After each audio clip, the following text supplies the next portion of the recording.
তিনি ছিলেন মধ্যম আকৃতির সুঠাম দেহের অধিকারী একটি মানুষ। তার চুলগুলো ছিল ঘাড় পর্যন্ত প্রলম্বিত, হালকা হালকা কোঁকড়ানো। তিনি যখন চুলের ভিতরে তৈল দিয়ে আছড়াতেন মনে হতো মৃদুমন্দ ঢেউ দেখা যায়। তার কপাল ছিল চওড়া, ভ্রুগুলো ছিল জোড়া ভ্রু, ধনুকের মতো বাঁকা। চোখের পাতাগুলো ছিল ফুটন্ত গোলাপের গোলাপি রঙের এক একটি পাপড়ির মতো। তিনি কখনো বা যখন চোখের পলক ফেলতেন মনে হতো মৃদুমন্দ বাতাসে গোলাপ পাপড়ি যেন দোল খাচ্ছে।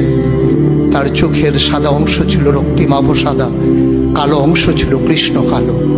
তার নাকটা ছিল খাড়া, নাকের ছিদ্রগুলো ছিল ছোট ছোট। নাকের নিচে ছিল সরু চিকন গোঁফ, গোঁফের নিচেই সেই গোলাপি রঙের ঠোঁট। তার ঠোঁটগুলো যখন কখনো বা মুচকে হাসত, গোটা পৃথিবীর মানুষ অবাক বিস্ময়ে দেখত গোটা পৃথিবীতে যেন বিজলি চমকিয়েছে।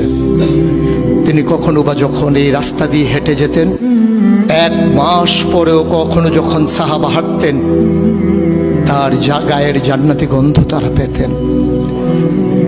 মায়েরা উম্মাহাতুল মুমিনিন যারা, তারা নবীর যখন কখনো এই ঘামে ভেজা শরীর নিয়ে ঘরে ঢুকতেন, কপালের ভিতরে মুক্তোর দানার মতো ঘামগুলো যখন জমে থাকতো, মায়েরা ছোট্ট শিশি খুঁজে সেই ঘামগুলো শিশিতে ভরে জমা রেখে দিতেন, কখনো বা ঈদে কোনো অনুষ্ঠানে যেন আতর হিসেবে ব্যবহার করতে পারেন।